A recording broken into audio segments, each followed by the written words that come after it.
Everybody, we are back. It is Tape Don't Lie. It is your favorite Raiders podcast. We are back.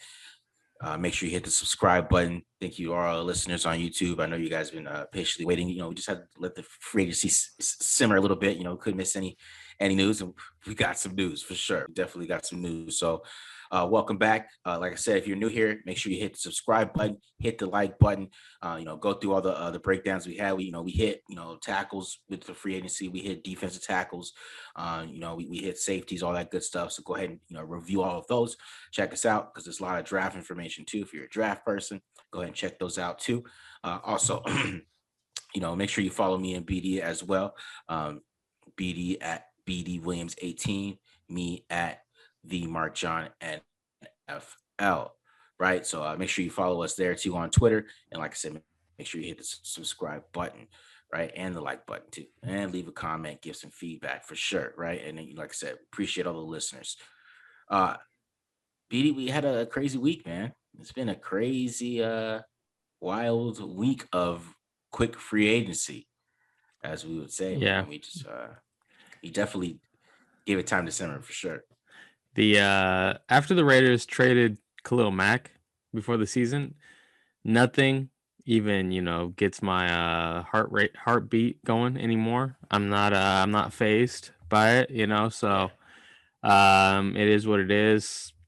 I'm just gonna break down the players that are on the roster. You know what I'm saying? Like Rodney Hudson gets cut, which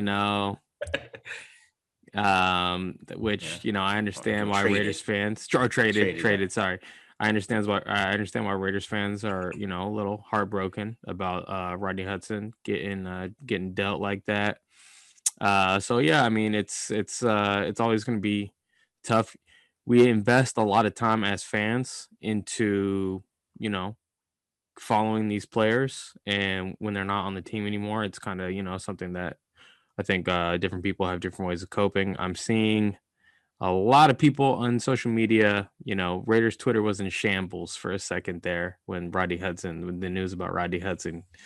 Um, so I don't know if we're gonna make you guys feel any better about it today. But we're just gonna break down the guys who are under contract for the Raiders. And we're just gonna keep on doing it because there's definitely more moves that are gonna be made. In the coming weeks and months, right? For sure. Yeah. So biggest thing is For sure. Biggest thing is Yannick Ngakoue, right? Can I jump into it? Well, let's jump into it, though. Let's just jump into it. All right. So Yannick Ngakoue comes over. Now, what you gotta love about Yannick Ngakoue, first of all, he's the king of the cross chop. What is the cross chop? Okay. We're going to see him kind of turn his body, reduce his surface area for blockers to land that punch and swipe the hand away of the offensive tackle. This is a great example from 2020 when he was with the Baltimore Ravens. You see him, the tackle goes for the punch, and he's going to get that hand over and swipe it away. A little judo move right there. And also look at the ankle flexibility for Yannick to, tightly corner and, affect the ball, hit that ball out right there. Another thing you got to love about Yannick Ngakoue, he's a quick winner. He's got a lot of burst off the edge. He's going to threaten these guys and really make them get into their vertical sets when passing, when pass protecting. He's got the burst, he's got the speed to win quickly, and quickly crash into the quarterback. So that's something that you really got to love about his game. It's something that the Raiders haven't had in a while. A guy who can really win quickly and force quarterbacks to step up. It's going to definitely help the guys like Maurice Hurst and David Irving and now Solomon Thomas and Quinton Jefferson get to the quarterback. Now, another thing is probably my favorite part about his game is that Yannick Ngakoue, he's not just a one-trick pony. He's not just a speed rusher. He's going to continue to rush the passer even if his first or second move does not work. You see him here fighting, spinning off, That's his like third or fourth attempt to get to the quarterback. He's not going to ever give up. He's, these guys who like to hold the ball for a long time, the Patrick Mahomes, he's going to be breathing down and hunting them for 4 quarters. And he's playing with as much effort in 2020 as he did when he was a rookie. So that's something that you got to love. Now, is Yannick Ngakoue a run player? Meaning, is he good defending the run? No. Short answer, no. He's not a great run defender. You see him here. He's has a hard time setting the edge. He's a relatively smaller. He's an undersized defensive end. Edge rusher at 6'2", 250 pounds, and he's not going to be a guy who's going to push tackles back. Now, if he does do a good job against the run, he's going to shoot the gap and get into the backfield. Sometimes it's going to open up holes. But this is something that Gus Bradley covets. He covets guys who can just get into the backfield and create some chaos. So that's what he's going to do. Now we got some other guys here. Solomon Thomas also got signed. Solomon Thomas, first of all, he is playing 9 technique, stopping the run, crashing down, stopping the run. Here he is playing 3 technique, outside shade of the guard, getting into the backfield, not getting blocked, a lot of strength. Okay. And then here he is in the A gap, is in a 2-eye, splitting the double team and stopping the run. So he can stop the run from any defensive lineman position. And when when it's third down, when it's nickel down, he's going to be an interior rusher for the Raiders, and something that he did all right, not great, but it's something that he has in his game. And then the next guy that the Raiders signed, Quinton Jefferson, he's another interior rusher. He's that perfect Gus Bradley body type for a 3 technique. Here he is pushing the recently traded Gabe Jackson into the backfield and getting a sack there, stripping the ball away. He's got some solid tape. What I love about this is he has vision on the quarterback and is able to find him. Even though his pass rush doesn't really work out too well there. And then this is probably his best pass rush sack from 2020. Shows some good ankle flexion.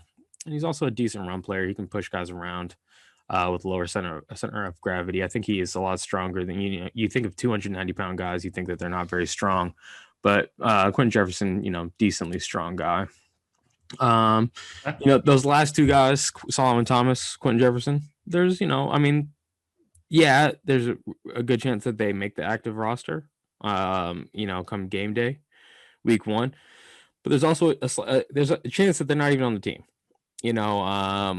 They got David Irving that they re-signed. They got Maurice Hurst in the mix.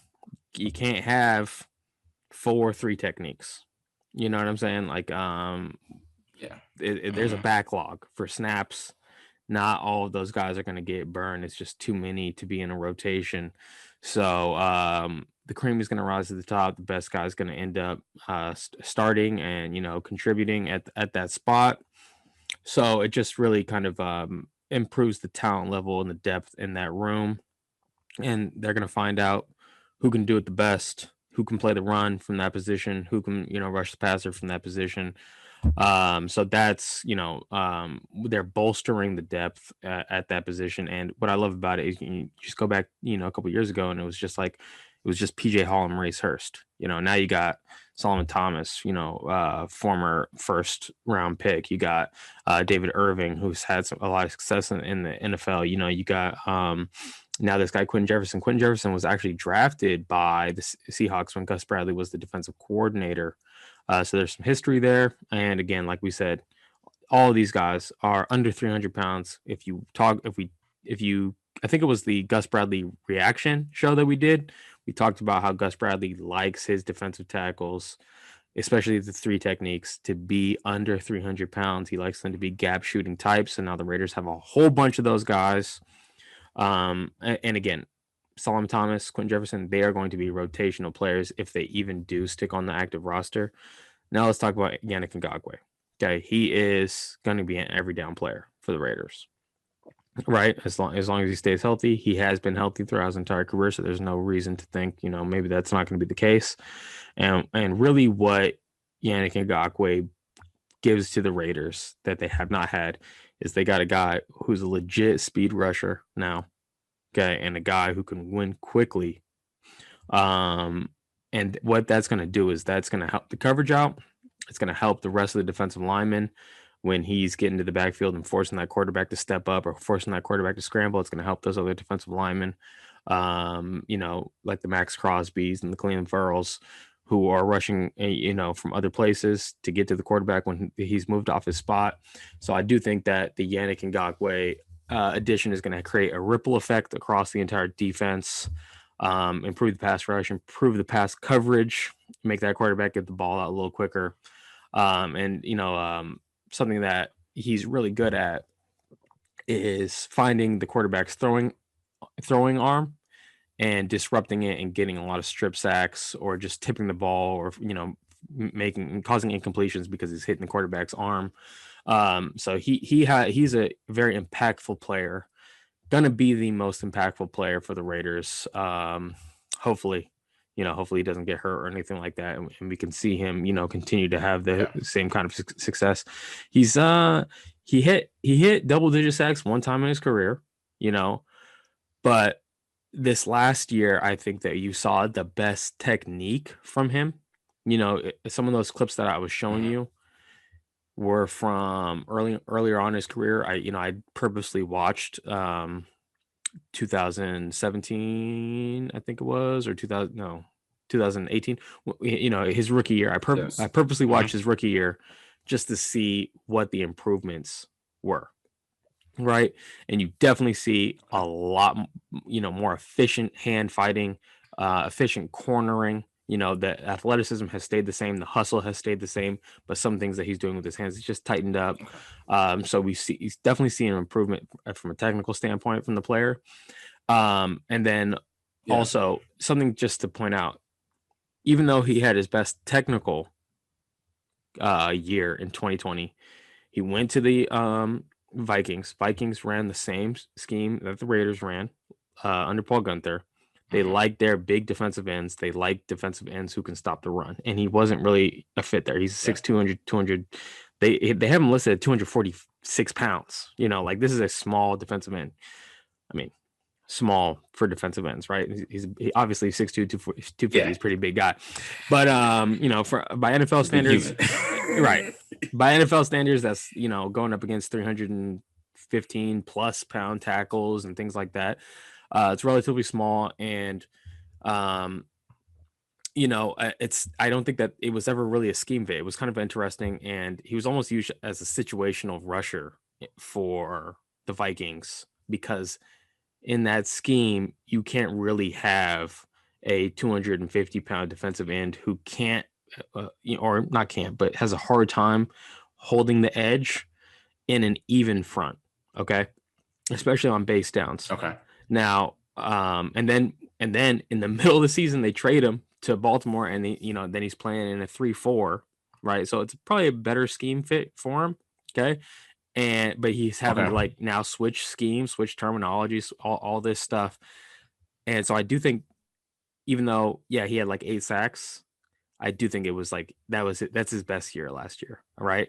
And so I do think him being in a scheme that he's played in before, the terminology is going to be there, combined with the fact that he's going to have, continued, his technique is going to be even better.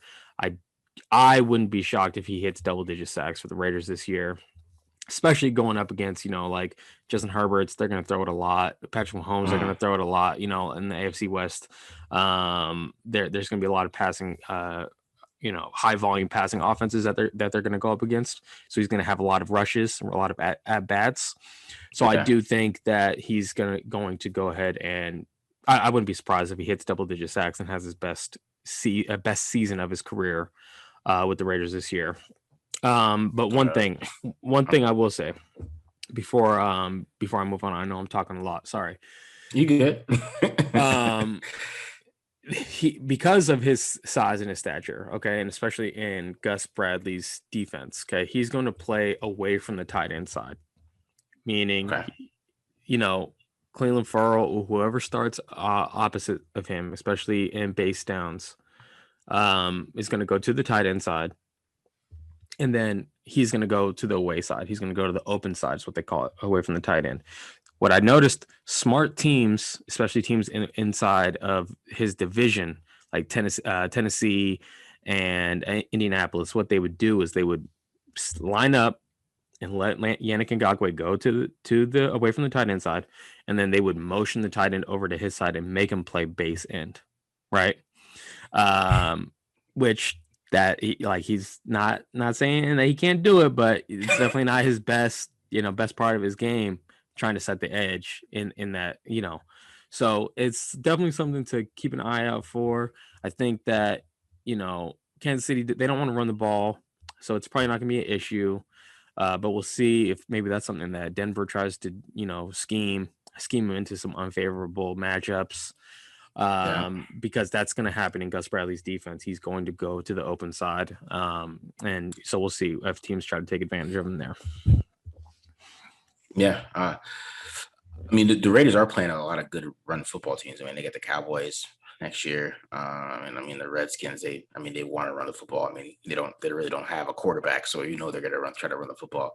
I mean, they're playing some interesting run football teams next year. So, it'll be interesting to see how he does. I mean, I think he has a lot of potential, though. I think he definitely is the right fit for this system. He's going to be good at that. He's still good at that. I mean, you could throw out whatever. Oh, his pressures are down, and I get that. But I mean, he's still a good player that can get after the quarterback. And that's what the Raiders need. I mean, is he the greatest pass rusher in the world? No, he's not the greatest pass rusher in the world, but is he a good pass rusher? Like a good, and he could, he could hit 10 sacks, he could hit 12 sacks. Yeah, for sure. You know what I'm saying? Like, we're not saying he's going to win defensive player of the year or anything like that, but you know what I mean? Like, he could definitely hit 10, 11 sacks, especially in a division like this, which you're right. Like, Herbert threw the ball 590. You know what I mean? I doubt the Broncos throw it that much, but you know what I'm saying? Like, they throw the ball. So that's 4 games of, quarterback is going to throw the ball probably 35 times or more.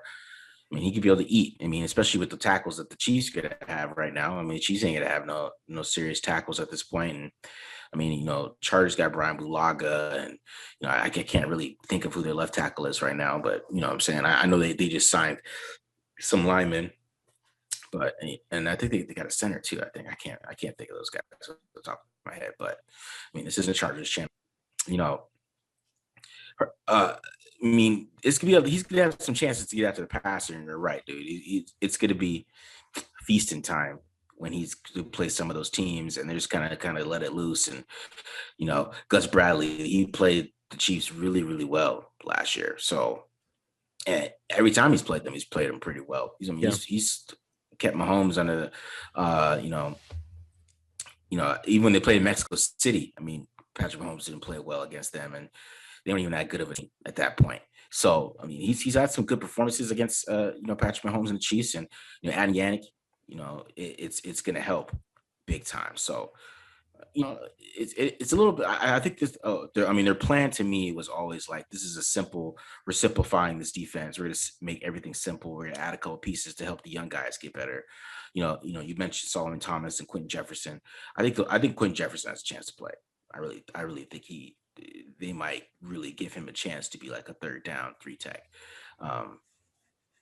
over Maurice Hurst, because I don't know that I don't feel like they don't like Maurice Hurst for some reason. The same player to me. So it was kind of like, oh, okay, if you're doing that, then you really don't think that Maurice is what you think he is. So I think Quinton Jefferson has a chance to play. I don't know about Solomon Thomas, but I think Quinton Jefferson really has a chance to like play and get some playing time this year. And I mean, it might work out. I mean, he knows the system too. I mean, that's why he came. He said he knew the system.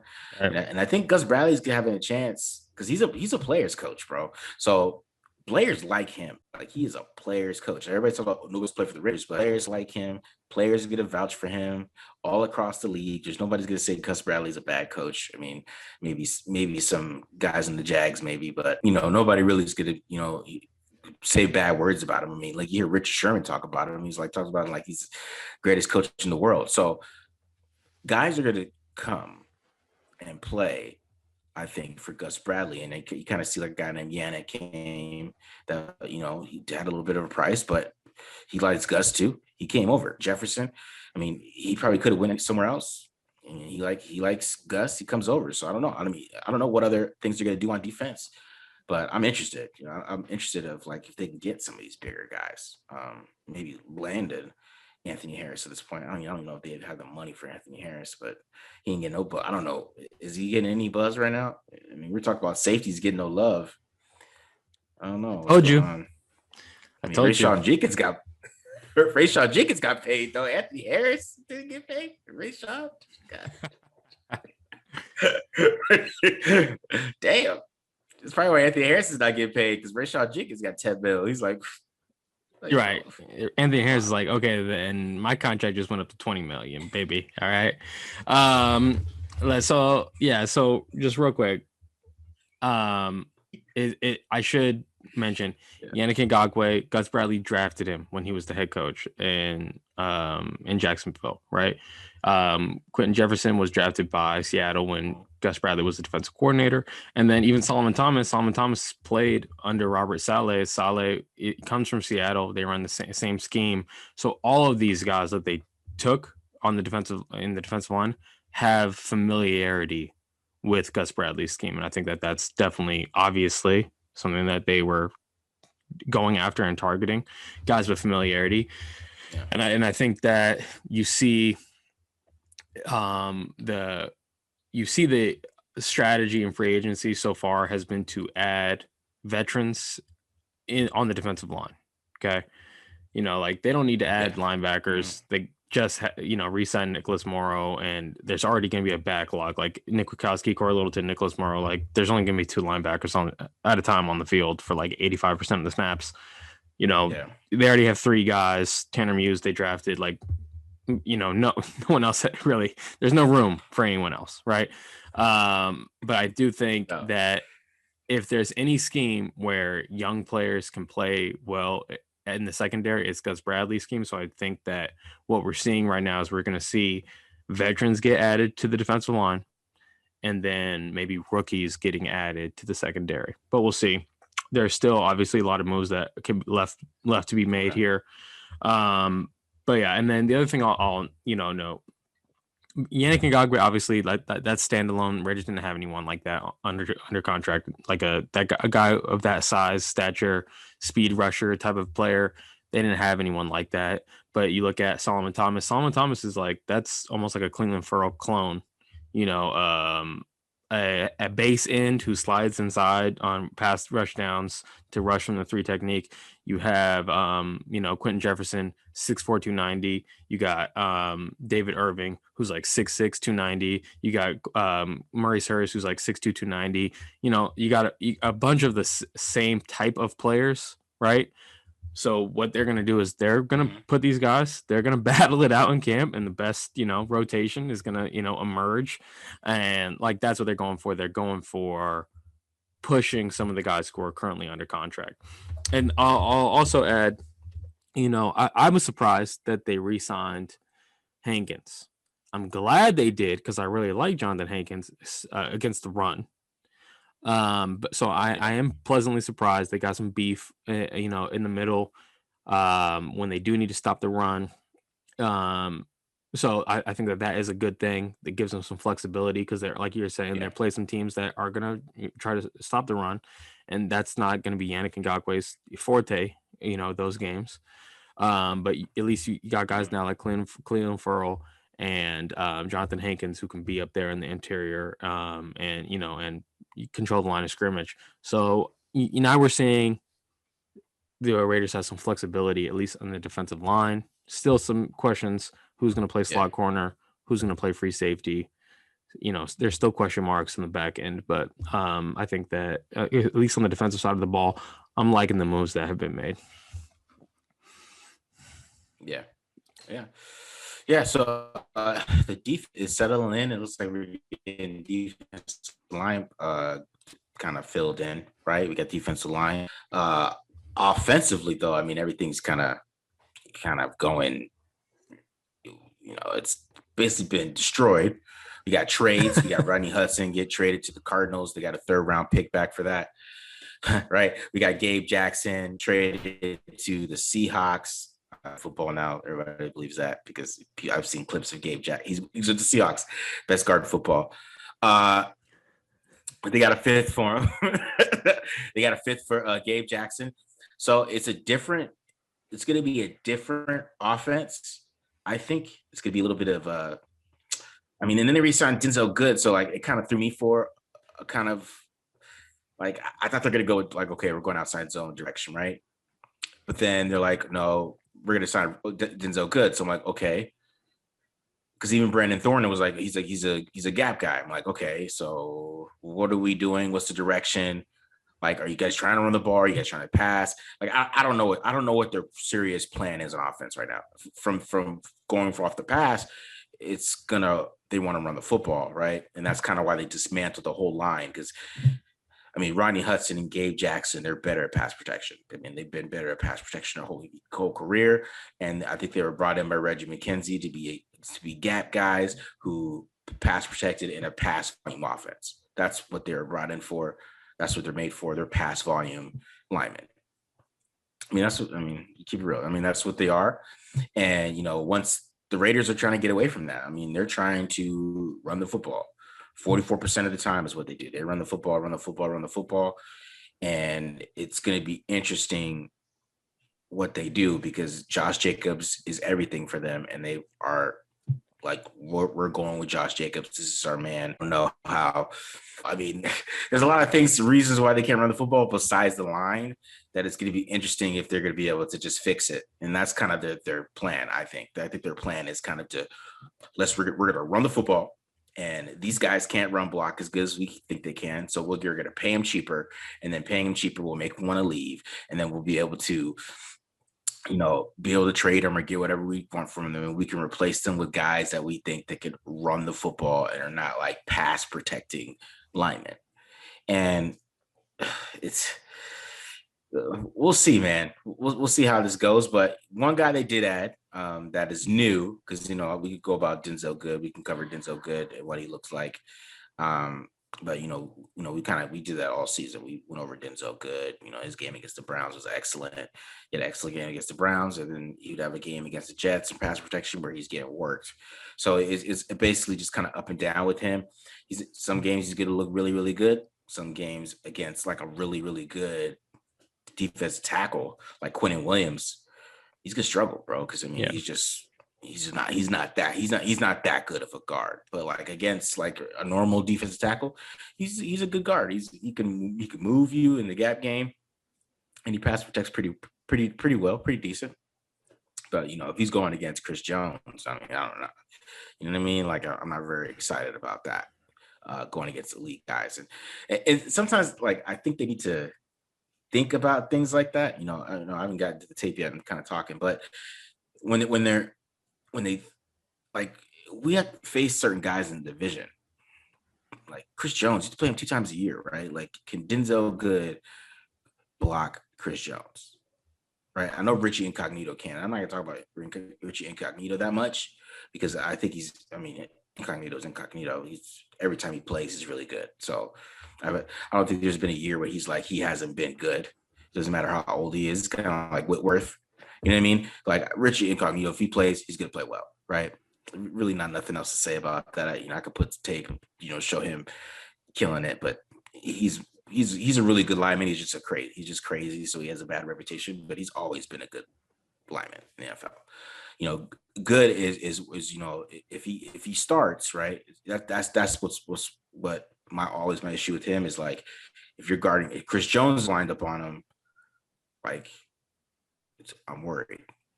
But if it's like Steve McClendon or something from the Bucks, like the Bucks backup guy, defensive tackle, that I'm not like, this is good, he can handle him. But it'll be interesting though. But the new guy, yeah, okay, go. Yeah. So I completely agree with you. I was convinced that the Raiders, they were trying to go off outside zone, and that's not what Denzel Good. That's not his forte. It's not outside zone. But I think the more I think about it, hey, dealt Trent Brown, Gabe Jackson wasn't in the plans. They want a guy who's going to be an insurance plan that can play multiple positions on the offensive line in a pinch. So best case scenario, Denzel Good is the sixth offensive lineman. He can be a guard or a tackle if you really desperately need it. So it gives them some flexibility there. And hats off to Denzel Good because he did make himself very valuable to the Raiders in terms of stepping in at a lot of different spots. So I think that that's the reason why they kept him, not Yeah. necessarily for a scheme fit, but just from some if you need him to play tackle, he could do it. It's not going to be great, but he can do it. If you need him to play guard, he can do it. He'll be solid against regular guys out there. So you can definitely have a worse offensive lineman on your team. But I Yeah. agree. Yeah, for sure. I agree. Him in the outside zone scheme, it could, it's not great. So we'll see what run schemes they end up calling the most next year. So yeah, and then Rodney Hudson. So like, let's just talk. Are you going to talk about is that where you're gonna go next on this? No, I was gonna go to John Brown, and then I'll get into Rodney Hudson. Okay, all right, yeah, go ahead. Let's get into John Brown. All right, so the Raiders, they made one new move on offense, and that was for John Brown, wide receiver, formerly for the Bills, drafted by the Cardinals out of Pittsburgh State, third round pick. Bruce Arians specialist, what I like to call him. But this dude, he's a smooth, quick route runner, a lot of bursts, right? He's definitely a good route runner. So you see that right here with his going inside, right? He goes inside, right? Sorry, goes outside, right? And then stems back inside, right? And then stacks him. It's a bad throw from Josh Allen. But you see the good route running there from him right here. And you see the separation. Like he just is not a go route guy. You see a lot of comeback routes too. So you see him, right? Kind of like a double move comeback. Look at that separation he caused, right? Right. He doesn't have the best hands. He sees more of a body catcher. But he's still a very, very good receiver, right? And you see him right there, a lot of separation at the bottom. Awesome stuff, right? And then this is one of my favorite ones. Watch what he does to Breland here, right? And like I said, he has some good releases and he has some good route running, very savvy, right? Watch this. Right? Gets him twisted. It's all messed up there. But you know what I'm saying? Like, but one thing that he does not have, which, I'll talk about it. Like, he has no yak ability at all, right? He has no yak ability. There's just nothing there, right? No yak ability at all.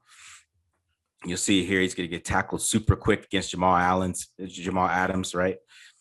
Tackle super quick. Nothing there, right? And against like really good corners, he doesn't have the best release in the world. So against like really good corners like the Devin McCourties and the players like that, John Brown, he's really not going to be able to do anything super special to get open, right?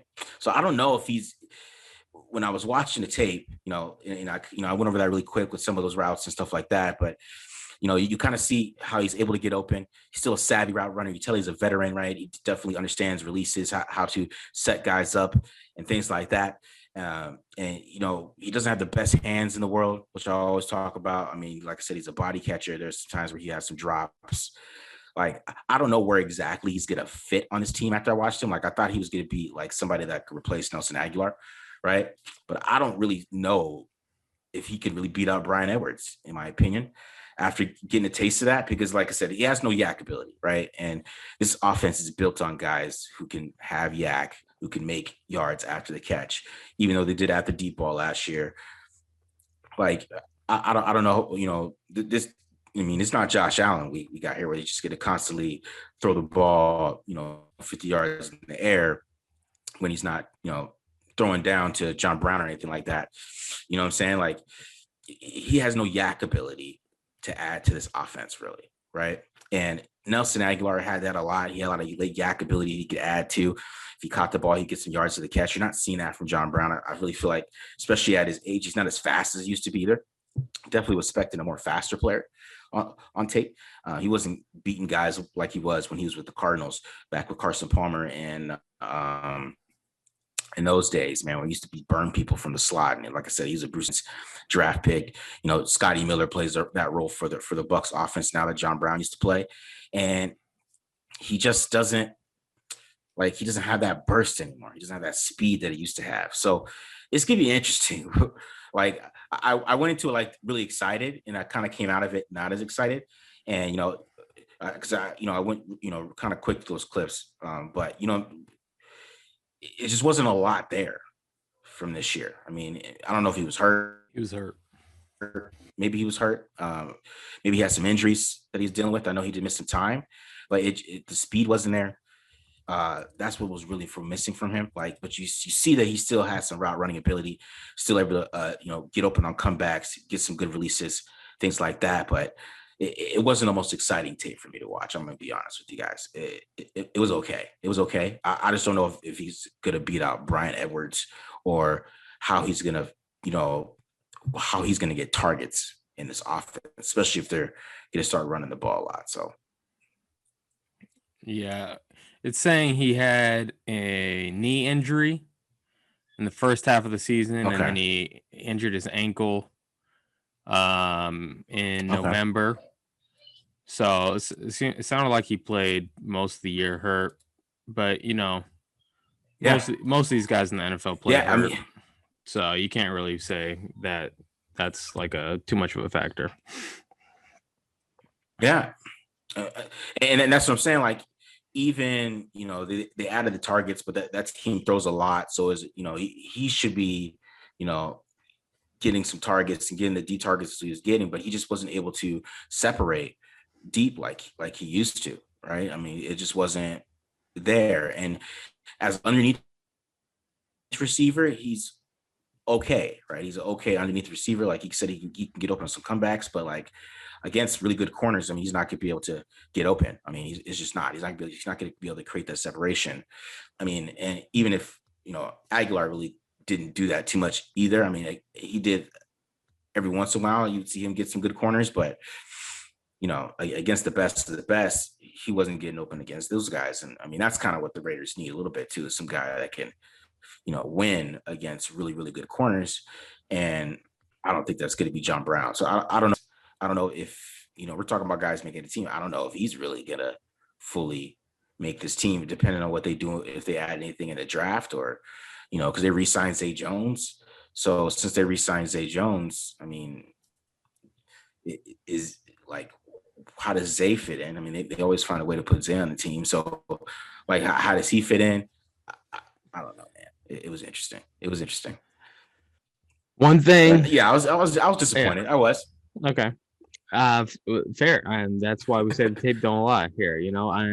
I'm like you. I was excited to see your breakdown. So it's a little disheartening to hear the things that you're saying. One thing though that stays the same with me, as soon as I heard it, regardless, Henry Ruggs has to step up and be that number one wide receiver, right? Bryan Edwards needs to get in the mix to be that big bodied possession receiver. And, signing a guy like John Brown, okay, that's fine. That's great. That shouldn't stop these other guys from, getting the ball and being productive. I think best case scenario, John Brown's a guy who has like 40 catches for like 600, 700 yards or something like that. And an occasional big play here or there for the Raiders. And hopefully he's healthy. But yeah, you don't, especially coming from such a high volume passing offense that he was in to what the Raiders do. They don't pass the ball nearly as much as what happened with the Bills. The targets are just going to go down. So yeah, like I think if he's the Raiders' fourth wide receiver, Darren Waller, Henry Ruggs, Hunter Renfrow, maybe even Bryan Edwards in front of him in terms of targets, we're good with that. Like that's a solid fourth wide receiver to have on the team. So, and again, like it just reiterates these other guys that they drafted, these young guys, they need to step up because John Brown's not the solution. He's a veteran that knows how to win with route running. And then that's about it. Right. It's basically, I was like, man, he has pretty good releases against press, and he has a lot of savvy with route running and his stems, and finding ways to stack guys. But I mean, if his speed's gone, ain't like he's good at what you'd have to be.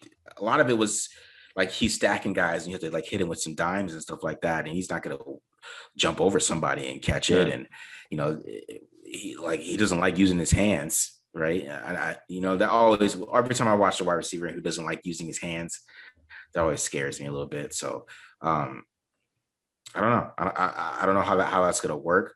Like, because I feel like he got his chance to be the number one, right? With Josh Allen and the Bills. I think that's why the Bills, they signed him to like a pretty big deal. They did, yeah. When he went over there from the Ravens. Yeah, right. And I think he got signed to have that chance. And next thing you know, they're trading for Stephon Diggs. So it kind of tells you where he kind of is. And then they tried to still play him outside. And I just think it just wasn't like the most effective thing. I mean, like I said, he's okay. He's okay. Like if wide receivers went down, I'd be like, cool, John Brown. You know what I mean? But I don't know how I feel about him starting. You know what I mean? Right. That's fair enough. And I'm with you. Yeah. Okay, cool. So let's talk about Rodney Hudson. I mean, that's like the elephant in the room. I just want to say, first of all, Rodney Hudson is a hell of a player.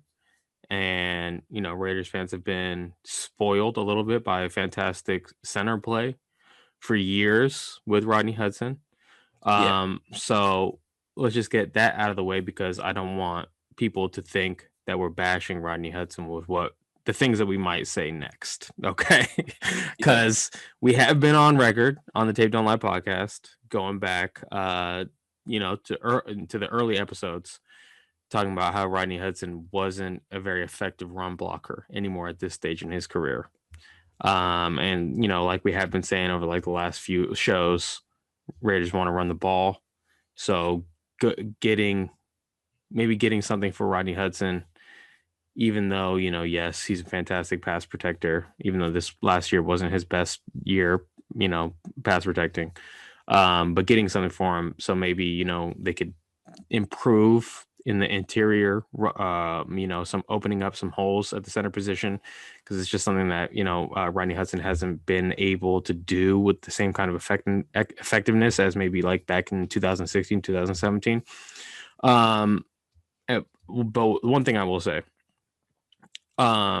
it's great that Rodney Hudson went to Arizona, because they're going to pass the ball as much as any team in the NFL. So he can just sit back and pass protect.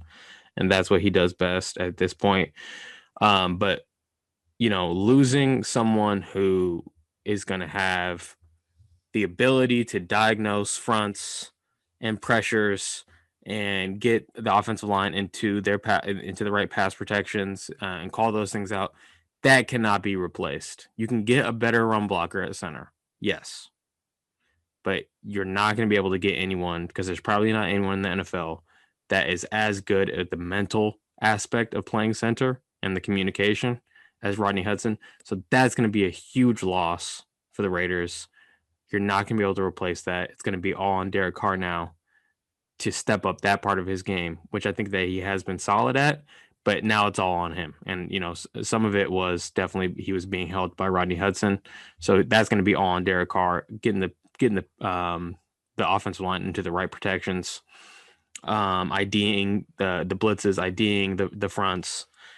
The Raiders lost that with Rodney, now that Rodney Hudson's gone. So how can you just talk to us, like, how did the Raiders recover from dealing Rodney Hudson? How did the Raiders recover from dealing Rodney Hudson? So, I mean, I got two feelings about this. I think Rodney Hudson wasn't very good against the run, right? He's not the best run defender. So that goes back to John Gruden wanted to run the ball, which hurts my soul, because I just want them to pass. Like, you got all these guys, like you got Ruggs, you got Edwards, you got Waller, you got Renfro, You got, like those are, you could just go with those four guys and just throw the ball, right? And then, they were built to do that, and so they're not gonna. That's not their plan. I mean, I'm like, okay, fine. All right, we're gonna run the football. That's what you guys want to do. We need to do it well. So, I mean, if they want to go with Andre James, I mean, that's just it's a pride. People are mad at me on Twitter because telling me I was being negative, or I'm not the coach or whatever. What do the coaches think about Andre James? But it was more about the transition from tackle. It's tackle to center. This is not guard to center. Like guard and center are a little bit more similar, but tackle is a way different set, right? Like tackle, you don't have to punch as quick, right? So you're a tackler your whole life. You're not punching as quick. You're not, you're going into a different set, right? Right.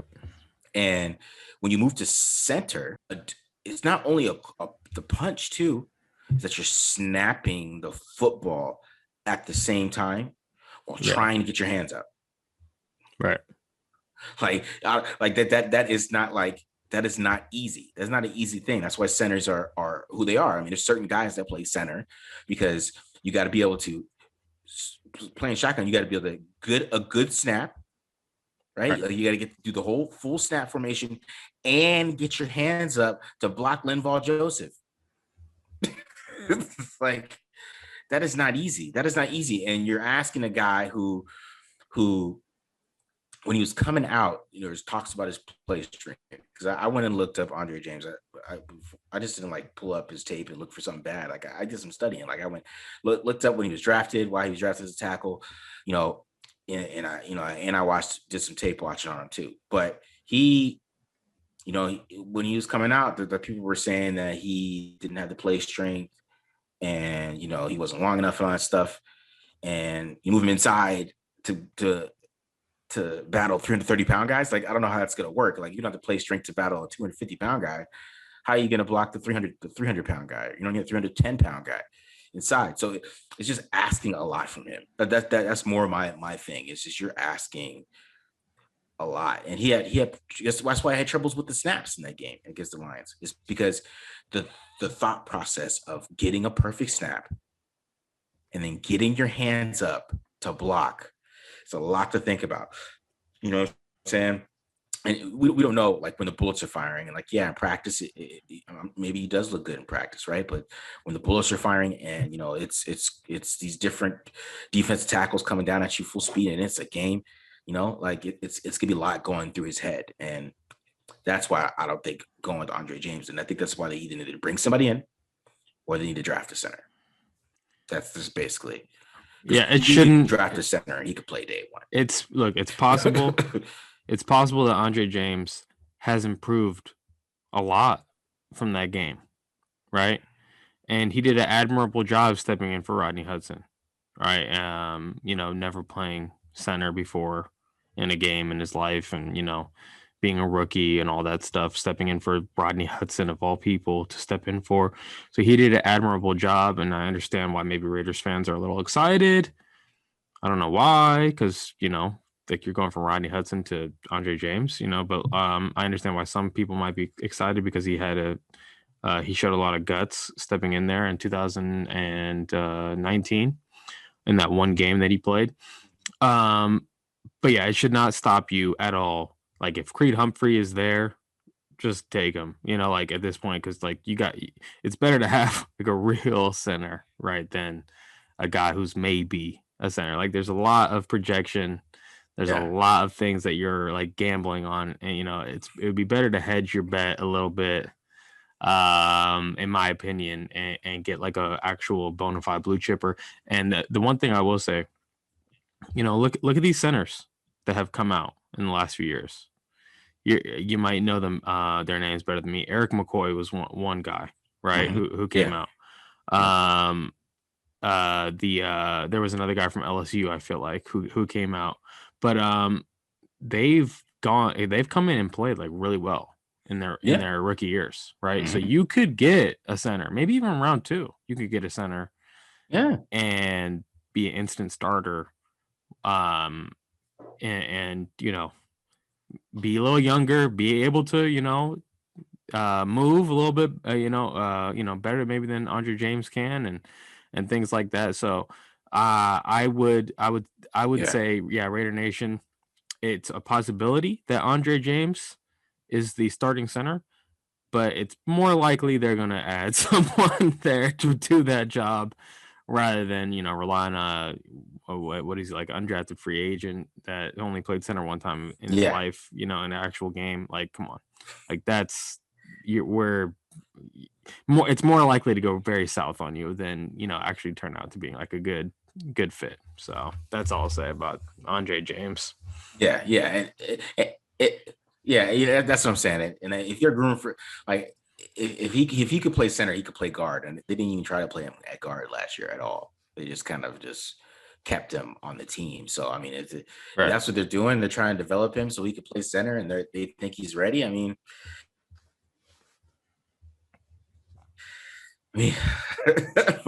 we'll see. But like it's to me, I mean, centers are the quarterbacks of the offensive line. Okay, so the quarterbacks of the offensive line, they are the leaders. They do a lot.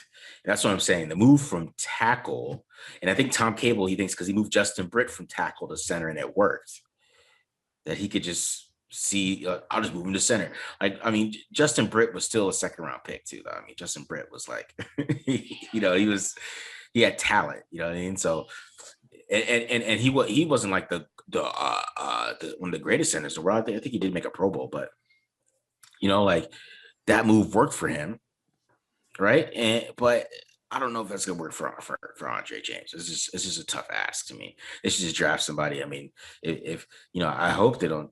I mean, if they took Landon Dickerson at 17, I mean, I guess that wouldn't be too crazy for me. So I mean, because this is he come and play center with day one, and he probably do well. He probably do well, and he would be a good center. Right? Yeah. So yeah, exactly, and that's a great point. Like, with all the struggles and the moving chairs, or musical chairs that they had on the offensive line, they needed a lot of guard help. The fact that Andre James didn't get a single snap at guard, like that should tell you something. Not one snap. I mean, come on, bro. There's not one. Yeah. So, yeah, it's too big. He hasn't. He's only played one live game in the last 2 years. So yeah, I wouldn't be confident in that at all. Raider Nation. No. But I do. I mean, there's still some good guys out there. I mean, David Andrews is out there. I mean, David Andrews can come in and play center and be good too. That's somebody they could pick up. You can come in, play center for them, and do well, in my opinion. So, there's still guys out there that they can sign to. I think they can get for cheap, especially in this second wave of free agency. I feel like the free agency money's gone. Like, since the way the salary cap is now, nobody's going to get any big bucks. Kenny Galladay is struggling to get paid right now. He's trying to get a 1 year prove it deal. So, Kenny Galladay, everybody was like, oh my God, he's going to get so much money. He's out here struggling. I mean, these other guys can be cheap. So, I mean, you can get David Andrews for probably a pretty cheap amount on a 1 year deal, right? And you could probably, and then still draft a good guard, you know what I mean? Like, or center, you know what I mean? Usually centers and guards, those guys can play both most of the time. But center can play guard. Somebody that can center can play guard. Yes. Yeah. Yes. Not guards can play center. You're right. But yeah, you can. There's still some guys that can get out there for cheap that can come in there and do well. I would love Landon Dickerson, because it's like, there you go. You need a tackle, you need a guard, you need a center. Yes. Look up. We'll put some. Maybe we'll break down Landon Dickerson in the future. But that's a pretty special player. He's played every single position on the offensive line, started at every single position on the offensive line. So yeah, Landon Dickerson, that would be awesome, because then it's like, okay, we'll figure it out. Like, we'll move these guys around. We'll see who starts where, and Landon Dickerson, Denzel Good, they can all play multiple spots, and we'll figure it out. Exactly, man. Yeah. So Yeah, that'd be a good pick, bro. But but those guys were old and they're expensive. They're getting older and it was expensive, so it's not too crazy that they dismantled the offensive line. To be honest, like if the Raiders were like a good team and this happened, I think nobody'd be tripping. I think it's just more because they haven't made the playoffs.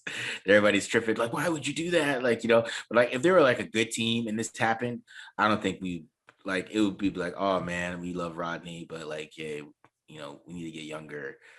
And Right. I think that's what they really, really want to do is they need to get younger. They want to get younger. And that's kind of the thing that's happening right now.